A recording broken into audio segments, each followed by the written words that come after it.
Bonsoir les amis, j'espère que vous allez bien. Bon, on se retrouve pour notre guidance hebdomadaire en live, en direct, comme chaque semaine. Donc si vous tombez là-dessus, c'est tous les dimanches soirs, normalement à 20h30. Alors aujourd'hui, c'est un tout petit peu plus tard.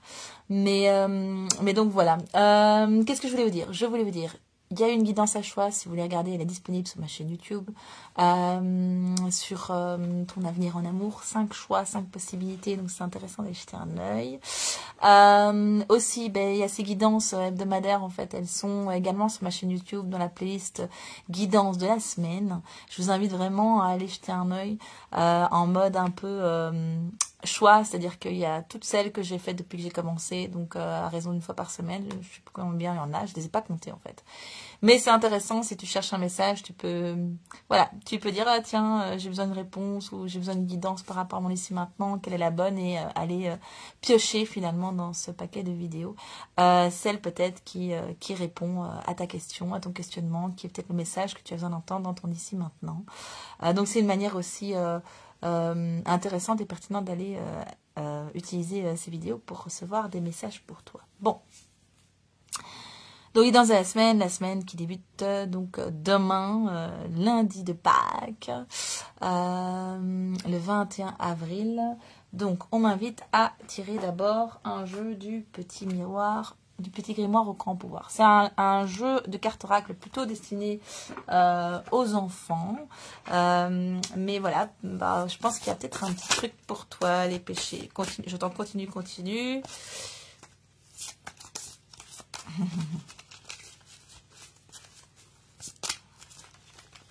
Hop, on va encore tourner un petit peu. Après, je vais vous dire ce qui est sorti.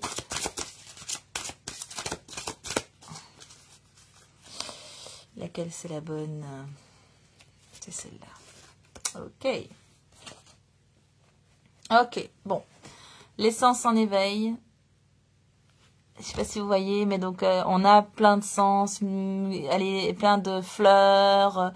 Il y a quand même plutôt quelque chose d'agréable. Et en même temps, ici, on me parle du lieu refuge. Ici, c'est une petite boule, comme la boule de, je pense à la boule de Mary Poppins. Voilà, où elle tourne, il y a la neige qui va dedans. Donc moi, c'est vrai que ça a plutôt tendance à me parler de l'encicie. Je ne sais pas ce que je raconte. De l'hypersensibilité. L'essence en éveil, c'est bien l'hypersensibilité. Alors, pour rappel, la projection sur l'autre et la souffrance par rapport à des choses qui n'existent pas, c'est pas de l'hypersensibilité. Et l'hypersensibilité, c'est capter des choses chez l'autre de manière palpable, alors que ça va être son émotionnel ou peut-être voilà, ressentir des ressentis avec des choses subtiles qui tournent autour de toi, l'énergie des lieux, peut-être des êtres humains désincarnés, donc certains appellent ça des âmes errantes, tout ce genre de choses. Ça peut être voilà, des égrégores aussi, pouvoir se connecter à je dirais des nuages émotionnels, des nuages de conditionnement, de plein de choses. Donc cette hypersensibilité, pour moi, elle fait plus résonance à ça. C'est-à-dire que vous allez capter des choses que la plupart des gens ne captent pas, mais qui sont, quand vous vérifiez, c'est vrai. Donc c'est-à-dire que ce n'est pas une projection de vous, c'est vraiment je perçois chez l'autre ça. Moi, ça m'est déjà arrivé de me retrouver face à un adolescent et j'ai senti une part panique comme ça. Et je me dis, qu'est-ce qui se passe? Et en fait, dans la minute qui a suivi, dans les 2 minutes qui ont suivi, c'était une ergothérapeute, donc dans un contexte d'apprentissage, et donc l'ergothérapeute qui a accompagné cet adolescent, donc lui demande comment ça a été, et puis alors il parle d'un examen qui était très très stressant, etc. Pour lui, c'était très compliqué. Et donc voilà, quelque part, j'avais perçu cette émotion de peur qu'il allait exprimer finalement par la suite. Donc j'avais pu vérifier qu'effectivement, c'était pas une projection. D'ailleurs, ça n'avait pas de sens pour moi d'être dans une projection, vu que j'étais dans une approche tout à fait neutre.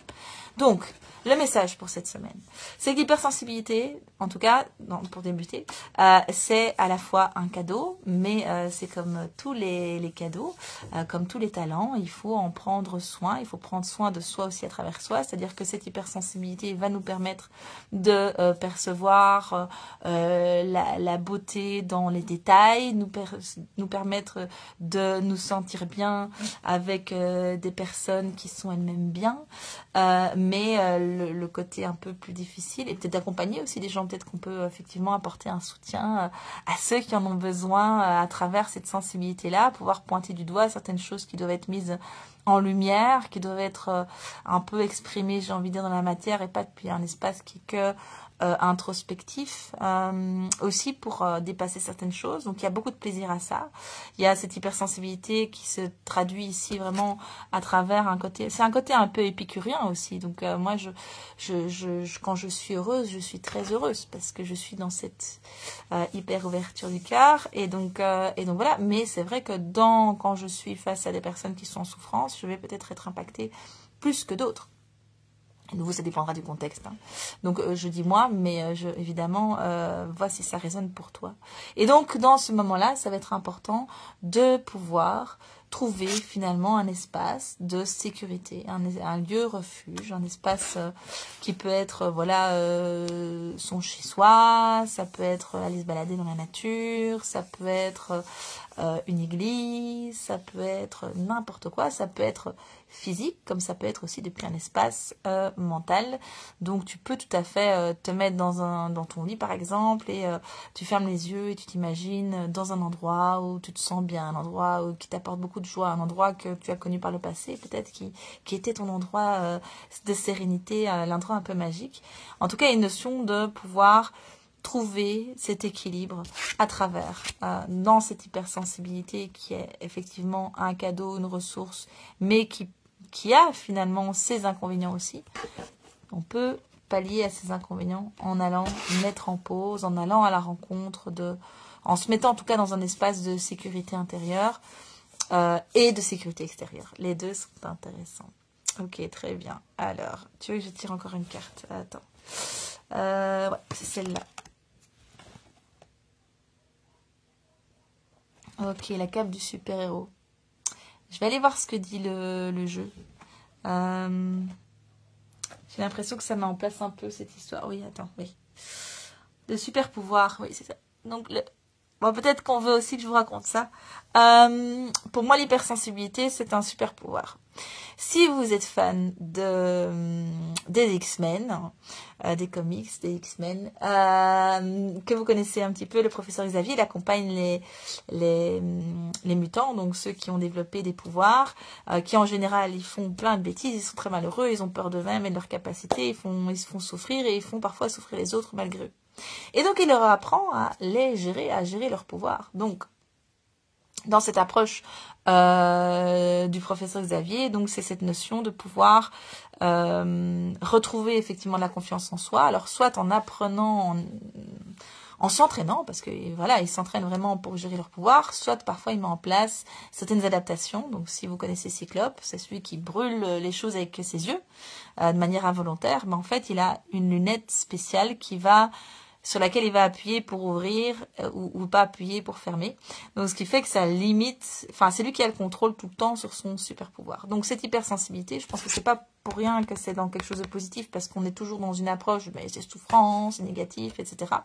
Alors si on est par exemple dans une hypersensibilité olfactive, là je parle aussi de nouveau un peu sur base de mon expérience, des gens qui mettent des parfums très très forts et moi très sucrés, c'est des trucs que j'aime pas. Je peux avoir vraiment un inconfort majeur et pas pouvoir rester dans la même pièce à cause d'une personne qui sent trop fort au niveau du parfum.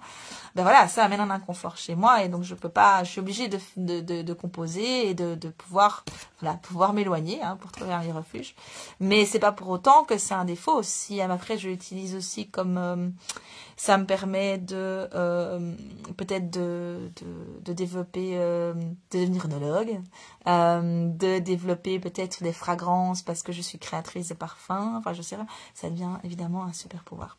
Et donc, il y a cette notion peut-être de mettre en lumière, à toi qui regardes, que cette hypersensibilité, c'est un super pouvoir qui effectivement nécessite d'être apprivoisé, qui nécessite peut-être de mettre certaines choses en place pour que tu puisses non seulement cette notion de refuge, mais aussi cette notion de trouver ton costume de super-héros, de trouver comment finalement tu peux utiliser ce super pouvoir pour à la fois te sentir bien et à la fois peut-être contribuer au monde de la manière la plus juste pour apporter finalement ce talent unique qui est le tien. Parce que même si on peut être plusieurs personnes à être dans cette hypersensibilité, dans cette capacité, dans ce développement, on va de toute façon pas le vivre de la même manière et on va pas l'exprimer de la même manière et on ne va pas avoir des sensibilités aux mêmes endroits.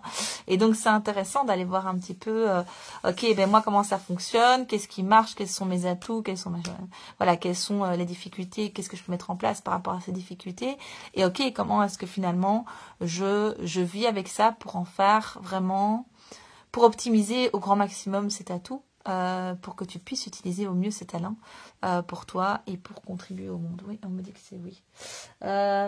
Ok, l'oracle des porte-bonheur. Franchement, on m'amène beaucoup de choses positives là. Je ne sais pas combien d'hypersensibles vont voir cette vidéo. On met toujours ça comme une souffrance, un fléau et machin. Je suis victime et on ne me comprend pas et on doit... j'ai besoin d'être seule. Ok. Je pense qu'il y a une phase de sécurisation, trouver cet espace intérieur, de se connaître soi, de se respecter soi. Et après, il y a la phase où, effectivement, on apprivoise, etc. Et la phase où on peut enfin l'exprimer, l'utiliser, en fait. Utiliser ce talent pour soi et pour les autres. La bougie. Non, je ne vais pas voir. Je vais tirer une autre carte, ok. Est-ce que c'est la bonne? Oui, c'est la bonne, à l'endroit. L'hirondelle.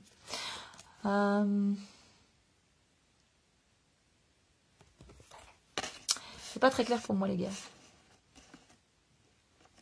L'hirondelle fait le printemps. Il y a une notion d'amener de la lumière. Il y a une notion de... Oui, la bougie dans l'obscurité. Oui, de se rassembler de collectif. De se rassembler de collectif pour trouver la lumière. Pour trouver... En fait, c'est à double sens pour moi. Je sens que ça peut être trouver des autres qui sont comme vous dans cette hypersensibilité, pour peut-être pouvoir trouver des trucs et astuces à travers ce que vivent les autres, pour pouvoir se sentir moins seul, parce qu'on peut avoir tendance à se sentir seul. Quand on est un peu atypique, on peut avoir tendance à se sentir seul. Mais en fait, on est nombreux à se sentir seul dans notre atypisme. Et donc, se rencontrer dans un espace d'ouverture, ok, on sait qu'il y a des choses qui se passent, on sait que des personnes peuvent avoir des capacités particulières en lesquelles d'autres peuvent ne pas croire. On sait qu'on peut avoir des personnalités atypiques qui vont accorder beaucoup d'importance à certains aspects, mais on peut se rencontrer depuis l'espace de... En fait, on est différents et c'est chouette d'être différent. Et moi, ta différence, je trouve que c'est chouette et ça m'intéresse. Mais vraiment, de retrouver... je sais pas si c'est quelque chose pour le moment que vous vivez mal, cette hypersensibilité. Peut-être que c'est ça, c'est pour ça qu'on on met vraiment en lumière ce côté positif de cet aspect-là. C'est pour ça qu'on parle d'une bougie. Hein, si on mettre, peut-être que cette... bougie, c'est moi, mon chiffre, le 25, c'est moi à travers cette vidéo qui vient vous dire, mais en fait, il n'y a pas que du sombre, hein, c'est pas... la cape du super-héros ici, elle est quand même dans la nuit, mais elle est pleine d'étoiles, il y a de la lune, et puis ça lui permet d'être dans une forme d'invisibilité. Alors, je vous dis pas d'être invisible, hein. C'est plutôt dans une forme de protection à travers ça. Des messages, oui, les messages, la lumière du message. Ben oui, les oiseaux, souvent, c'est les messages. Et donc, pour pouvoir être dans... Donc, il y a vraiment, si tu as l'impression, toi qui regardes, que c'est vraiment quelque chose de lourd, n'hésite pas à me contacter, tu peux me contacter, hein, d'accord? Mais sache que tu n'es pas seul, sache qu'on est nombreux. Je regarde aussi pour l'instant une série sur les Loved Spectrum. Donc c'est une télé-réalité qui accompagne des personnes autistes qui sont à la recherche de l'amour, et moi je trouve qu'ils sont absolument merveilleux. Je les trouve vraiment géniaux dans la manière d'interagir s'ouvrir avec les autres dans la relation, de poser des questions. En fait, je pense qu'on aurait beaucoup à gagner de s'inspirer de leur approche. Je trouve qu'il y a quelque chose de vraiment très très beau.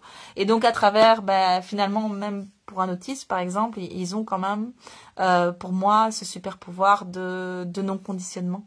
Entre autres, hein, après il y a d'autres choses. Peut-être que toi qui regardes, tu vas te dire l'hypersensibilité, oui, et puis peut-être que maintenant je te parle d'autisme et ça va faire résonance d'une manière ou d'une autre pour toi. Mais donc sache que tu n'es pas seule. Ça c'est quelque chose qui est vraiment très important. On est sur un tournesol qui est quand même le soleil. On passe d'une bougie au soleil, donc la fleur qui suit le soleil. Moi je pense vraiment qu'il y a ce truc qui peut t'aider vraiment de te rapprocher de gens qui sont comme toi. Ça peut se faire à travers des groupes.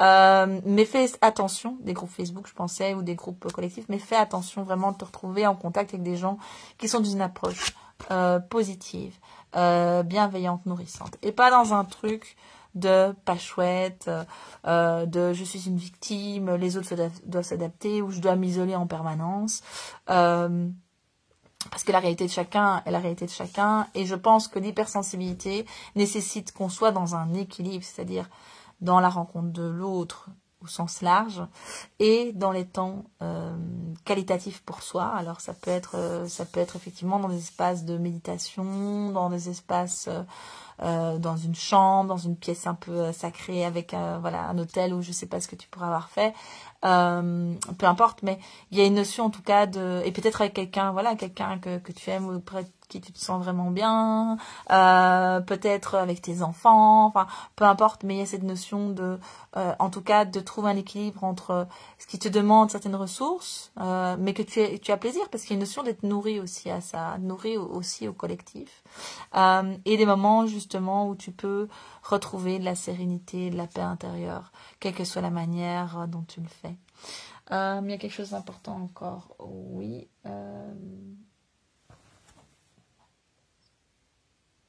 Il n'y a pas de mal. Il n'y a pas de mal à prendre soin de soi. Il n'y a pas de mal à mettre ses limites. Il n'y a pas de mal à être qui on est. Voilà. C'est J'étais mal. J'attends. C'est ce que j'allais voir sur le truc. On me montrait. Enfin, ça c'est pour vous dire, hein, comme ça. On montrait mal. Et en fait, c'est Mallory Malmaçon. L'auteur de Mal. Regarde Mal. Bref, vous pouvez prendre un livre aussi, hein, on n'est pas obligé de faire qu'avec des cartes oracles. Ok, il y a une notion quand même. Ici, j'ai l'oracle des chérubins de Reine Virtue. On est toujours en contact avec la part un petit peu, l'enfant intérieur, peut-être l'enfant intérieur qui doit sortir de ses peurs, peut-être l'enfant intérieur qui doit se connecter à des personnes qui ont et qui sont passées par ce par quoi tu passes et qui ont un peu transcendé ça, qui ont un peu... regarde, tout le monde a des émotions. Ça, c'est vrai. Peut-être que tu te sens différent, mais qu'en fait, franchement, je te dis, on est nombreux à être dans une sensibilité accrue. Peut-être aussi, certains disent qu'actuellement, l'évolution de l'humanité, etc., il y a plein de gens qui se réveillent, on va dire comme ça, j'aime pas trop ce terme, mais qui ont des changements de paradigme, qui ont des choses qui se développent qu'ils n'avaient pas avant. Moi, ça m'est arrivé aussi un peu sur le tard, hein. Donc, enfin, il y avait des choses quand j'étais jeune, mais j'ai vraiment eu un cap de passage avec le Covid. Voilà, c'est vraiment tout le monde a des émotions, certains vont les ressentir peut-être de manière plus forte que d'autres. Je pense aussi qu'il y a un truc avec les blessures. Faut gérer ses blessures. Il faut déjà régler ses blessures. On est moins émotif, on est moins impacté. Ça, c'est vraiment quelque chose d'important. Après, le fait aussi de savoir que d'autres sont comme nous, de voir quelles stratégies ils ont mis en place, peut-être de fréquenter justement des gens qui sont dans cette même sensibilité. Si je suis dans la sensibilité, moi, et que je vais faire attention à ce que je dis pour pas te blesser, et qu'en fait, toi, tu es dans la même approche, ça veut dire qu'on va un peu prendre soin de l'autre dans la relation, parce qu'on est dans cette hypersensibilité réciproque, et donc c'est aussi un cadeau qu'on se fait, de choisir les gens avec qui on est en relation. Et par moments on peut aller, j'ai envie de dire, dans le grand monde, en contact avec des gens qui sont pas forcément conscients comme nous, et savoir qu'à un moment donné, non mais là ça devient trop pour moi, il faut que je puisse soit de retourner dans ma grotte, soit de retourner, j'ai envie de dire, dans ma famille de cœur, c'est pas de sang, pour être dans un espace de sécurité intérieure et de bien-être. Mais je suis consciente aussi maintenant à quel point c'est important, et j'en étais consciente, mais je le suis de plus en plus, à quel point c'est important aussi de choisir les gens avec qui nous sommes en relation, parce que quand on est en hypersensibilité et qu'on a des gens qui sont vraiment coupés, parce que parfois les gens sont à l'inverse, vraiment très forts, coupés de leurs émotions, ils sont dans des trucs très très très très toxiques, dont ils sont pas conscients en plus, et donc c'est vraiment, ça fait mal quoi. Et donc, parce que nous on perçoit ça.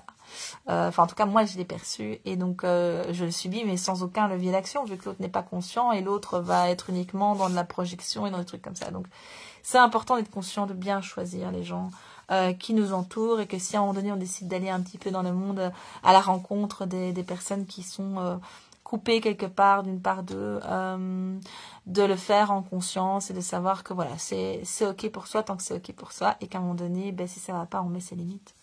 On met un cadre, oui, il y a une notion pour moi ici, alors on me montre que c'est un oracle que j'aime beaucoup, le chemin de la lumière, mais on me montre que le verso, donc vous n'aurez pas le dos de deck quoi, donc le dos des cartes, mais il y a vraiment cette notion, je ne sais pas si vous le voyez, d'arborescence, on ne sait pas si c'est des racines, si c'est des branches, regardez.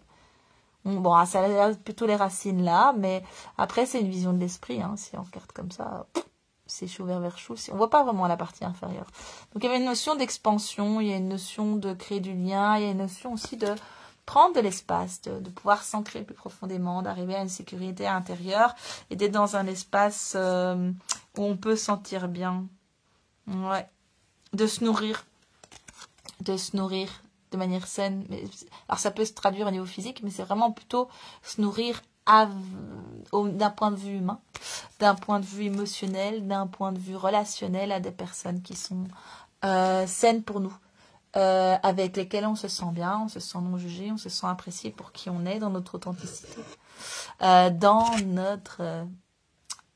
avec nos super pouvoirs, qui sont aussi des choses avec lesquelles il faut composer. En vrai, tu tires encore une carte, mais laquelle? Parce que là, c'est pas un des jeux que... Ah, allons. Yep.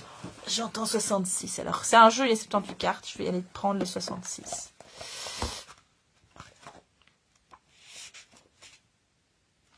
Alors, je vais vous le dire. Je vais pas vous lire le texte en totalité. Je vais vous dire ce que je sens qui est juste pour vous.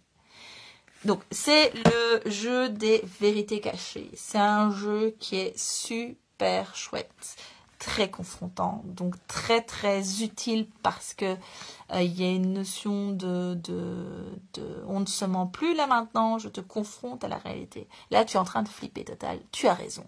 Et pourtant, non, tu as tort. Tu as raison de flipper total avec ce jeu-là. Non, il faut être prêt à pouvoir se remettre en question. Mais ici, que dit c'est la conversion.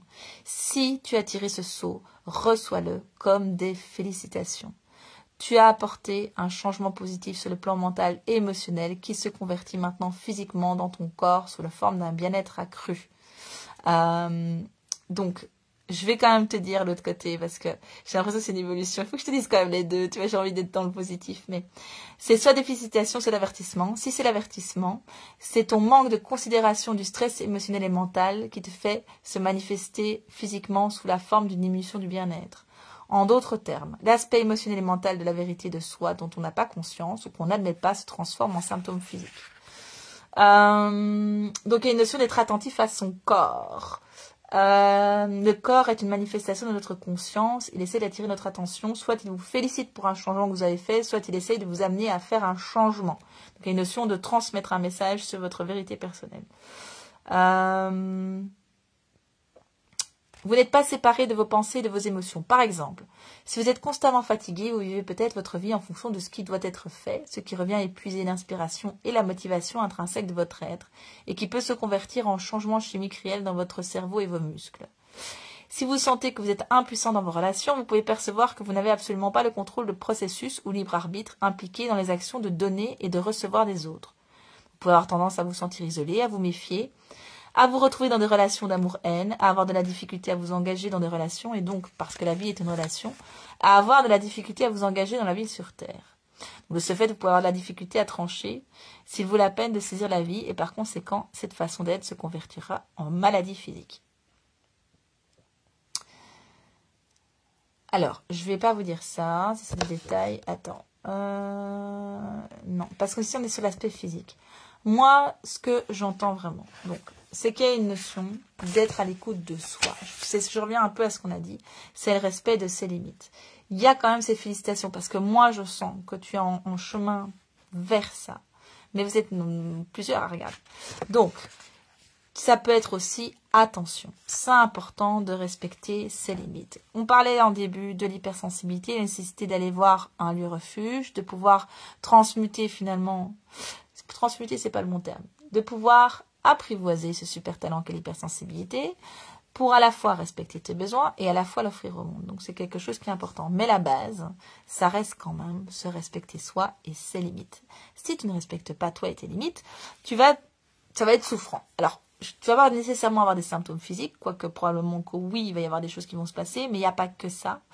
Il y a peut-être aussi des inconforts émotionnels marqués, accentués, une hypersensibilité, c'est-à-dire dans le sens plus des blessures, où tu vas prendre mal quelque chose qui normalement ne devrait pas. Tu pourrais même te dire, tu vois, mais en fait, je suis très impactée, alors que d'un point de vue rationnel, là-dedans, moi, je me dis, j'ai pas de raison d'être aussi impactée. Je sais pas si ça t'est déjà arrivé. Ça, c'est une dissonance, ok? Ça, c'est un symptôme qui a quelque chose, il y a une limite quelque part que tu n'as pas respectée, de tes limites, un besoin qui n'a pas été assouvi.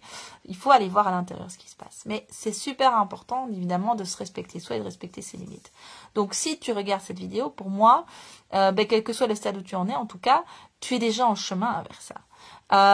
Mais je viens encore un petit peu taper dessus un peu plus. Et vraiment, c'est vraiment important que tu portes un regard positif sur qui tu es. Et ce regard positif sur qui tu es passe par l'acceptation de ton super talent, de ton hypersensibilité, qui est un super talent, une spécificité. Mais voilà. Ouais. J'ai l'impression que là, ça coupe. Ça devient lourd. Est-ce qu'il y a autre chose à dire? Non. Message des contenus. Oui. Les personnes qui devaient l'entendre vont l'entendre ou l'ont entendu. Écoute, merci à toi qui m'as regardé. J'espère que cette vidéo t'aura parlé. N'hésite pas, s'il y a des choses qui sont un peu difficiles. Je propose des accompagnements en hypnose et des soins énergétiques. Et travaille aussi avec la numérologie. Il y a plein de choses qu'on peut aller voir parce que c'est vrai qu'avec le diamant de naissance, tu peux aussi avoir certaines réponses par rapport à des choses qui sont peut-être challengeantes pour toi. Amener de la clarté, des outils, développer des outils. Alors, bien sûr, ça peut se faire à travers moi, ça peut se faire, j'ai mon amie Laurence, je partage régulièrement, elle fait des voyages initiatiques au Pérou, en Bolivie, à la rencontre des énergies, des esprits, des lieux et des natures. Donc ça, c'est des choses aussi, les voyages peuvent t'aider également, les rencontres, donc les formations. Les formations, je peux vous conseiller, je vous mettrai en lien. Moi, j'aime beaucoup Virginie Delcroix de VIP, je trouve qu'elle est vraiment super chouette, super accessible, il y a plein de trucs, elle a une grande boîte à outils. C'est quelqu'un aussi qui a une grande expérience de vie, donc franchement, voilà. Il y a aussi Solune, moi je me suis formée aussi avec Solune, mais je ne sais pas si Pierre-Henri forme encore. Je pense qu'il forme encore, mais sur demande de groupe, donc c'est plus compliqué à gérer. Mais voilà, après si tu te sens appelé par une formation, va faire la formation. Je vais réorganiser aussi, je ne sais pas encore quand, mais des rencontres, des ateliers à la rencontre des esprits, énergie de la nature. Là, je suis juste un peu en transition, mais donc je vais réorganiser ça. C'est aussi l'occasion de rencontrer d'autres personnes qui sont dans cette même démarche, dans cette même sensibilité. Donc voilà, ça c'est intéressant. De participer, d'aller rejoindre peut-être des salons qui sont autour de choses un peu bien-être, ésotériques. Tu vas pouvoir avoir des personnes qui vont parler d'hypersensibilité, qui vont parler de techniques pour se faire du bien, pour faire du développement personnel, etc. Donc tout ça sont des personnes, des rencontres qui peuvent être vraiment très riches. Il y a des groupes qui organisent des événements aussi en lien avec la nature ou quoi, ça peut être chouette aussi. En tout cas, il y a vraiment cette notion de ne t'isole pas. Oui, tu peux avoir un lieu refuge, mais ça doit être un lieu refuge. C'est pas un domicile permanent. Ça doit pas être une prison, quoi. Tu vois ce que je veux dire? Tu dois pas être dans ta tour d'ivoire. Tu n'es pas réponse. Voilà. Tu dois pas rester en haut de ta tour. Il faut absolument... Non, il faut rien, parce que ça, c'est important. On va pas s'obliger, on va pas se faire violence. Donc, l'idée, c'est de pas se faire violence, mais, ok, d'ouvrir des portes et à un moment donné, depuis un espace 2 fois par moment, de dire, ok, là, si toi, tu entends cette vidéo et que tu es un peu dans de la crainte ou que tu t'es isolé, vraiment, dis-toi, ok, il y a un espace de fois où je peux me dire que si moi, je suis comme ça, il y a d'autres gens qui vivent des choses similaires. On n'est pas seul. Et donc aller à la rencontre de ces gens et trouver des gens qui ont des sensibilités comme nous, qui vont avoir un niveau de conscience comme nous, qui vont... Enfin, c'est des gens avec qui on pourra se sentir bien, on pourra se sentir respecté, écouté, on pourra être accueilli dans un espace de bienveillance. Et ça, je pense que c'est quelque chose qui est important. Et de retrouver, finalement, peut-être, si tu es dans ce stade-là de méfiance absolue, peut-être retrouver confiance en toi et en l'autre, en l'humain, en la vie. Ça, c'est quelque chose qui est vraiment important. Donc voilà, je te souhaite une excellente continuation. Donc je te mettrai les liens en commentaire. Et si jamais, n'hésite pas à revenir vers moi si tu veux avoir quelques conseils, quelques contacts. Si tu veux avoir un accompagnement, un coaching, ça peut se faire à distance, ça peut se faire en présentiel. Voilà, tout est possible. Et sinon, oui, donc pour mes ateliers, il faut regarder dans l'agenda. Pour le moment, tu verras, il n'y a rien. Enfin, s'il y a les lives. Mais je vais reprogrammer ça. À bientôt.